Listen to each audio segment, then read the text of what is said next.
Davi Miranda Neto e a sua viagem para a França. Não especificamente a viagem para a França, mas estando ao lado de quem ele está. Um dos maiores youtubers ou evangelistas coach, teologia coach, David Leonardo, o amigo do Neymar. E eu não duvido que o próprio Neymar possa se encontrar com Davi Miranda Neto. Agora o Neymar está jogando na Arábia. Outrora ele estava jogando na França. Estava jogando no Paris Saint-Germain. Poderia encontrar com o Davizinho e o David Leonardo. Até porque, como eu disse, o David Leonardo é amigo do Ney. E se o Ney tem casa na França, pode ser que eles foram lá dar uma olhadinha, uma panda, não é verdade? O que isso implica? O que tem a ver isso aí? Para mim, sinceramente, que já comentei que o Davizinho já andou com toda a nata do mundo gospel, celebridades, nada. Mas para aqueles que ainda continuam com aqueles regulamento interno de PDA que não pode se encontrar com o irmão de outra igreja, lembrando, Leonardo é da Assembleia de Deus de Joinville, Santa Catarina, e o outro pastor que está aí, que eu não, acho que é pastor, algum conhecido, deve ser de outra igreja também. Para aqueles que ficam ali, né, dizendo, não, fora da nossa igreja, não tem salvação igual se prega na igreja católica, que eu fiz um vídeo lá no pregador Bruno G dizendo que teve uma fanática que veio dizer que só há salvação dentro da igreja católica, mas no catecismo católico, de número 847, fala que tem exceção à regra, há sim salvação em outras configurações, até mesmo para quem é ateu e pratica na prática o amor ao próximo, e não diz respeito a Deus, não fica aí sendo militante contra Deus. As pessoas desconhecem a verdade. Tanto o fanático católico como o fanático evangélico, que às vezes também não sabe, está escrito um catecismo na sua própria igreja, no regulamento da sua própria igreja, e muito menos do que está escrito na palavra de Deus. Lembrando, eu uso isso aí que está acontecendo para pregar a palavra, porque o povo quer saber dessa fofoquinha.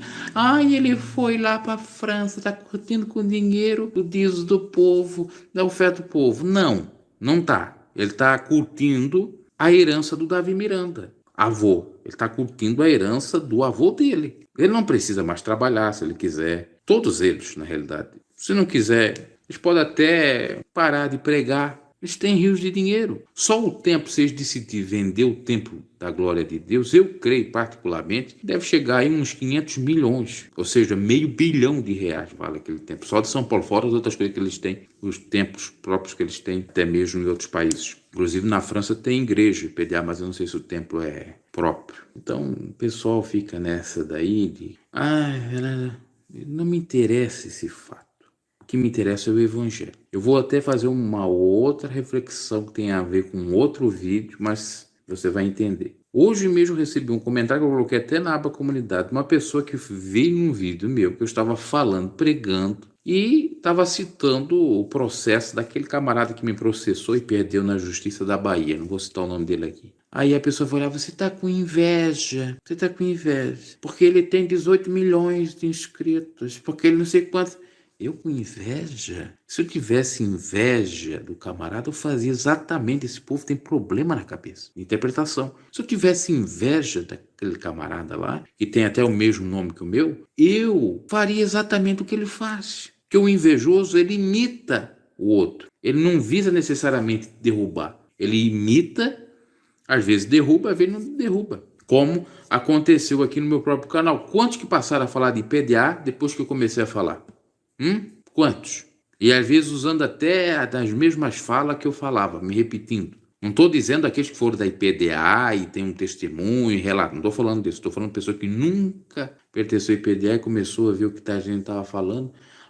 Falar sobre isso dá visualização, então vamos falar. Quantos? Isso é inveja. É copiar o que o outro está fazendo. Então, tem cada pensamento louco por aí que não está no gibi. A gente vai comentar alguma coisa à luz do evangelho, é inveja, é falta de amor, você está criticando o outro, ou seja, falando mal do outro, sempre vem umas pataquadas. Agora nós vamos à lógica, tanto do lado racional como da Bíblia. Viajar não é pecado, mas nessa instituição você não podia muito viajar porque era... pecado, Jesus ia vir, não podia ir para uma praia, curtir alguma, vamos dizer assim, brincadeira, algum parque temático, ou zoológico, ou circo, coisa dessa natureza. Davizinho faz tudo isso, já fazia antes, não revelava, depois que revelou, tá bem escancarado aí, só não enxerga quem, não quer. Aí que ele falaram, não, nós aqui continuamos naquela velha doutrina, como se fosse grande coisa. Primeiro que a família nunca seguiu aquela velha doutrina, e segundo que aquela velha doutrina não tem respaldo bíblico. Muita coisa daquela velha doutrina não tem respaldo bíblico. Como eu já falei N vezes aqui sobre barba, sobre até a bateria, que na época eu tive uma treta, né, que eu tive, fui só perguntar, interpretar errado também, com o pai do Davizinho e tantas outras coisas. Agora, lembrando bem que a gente tem que seguir a doutrina bíblica, não é a doutrina de usos e costumes dos outros.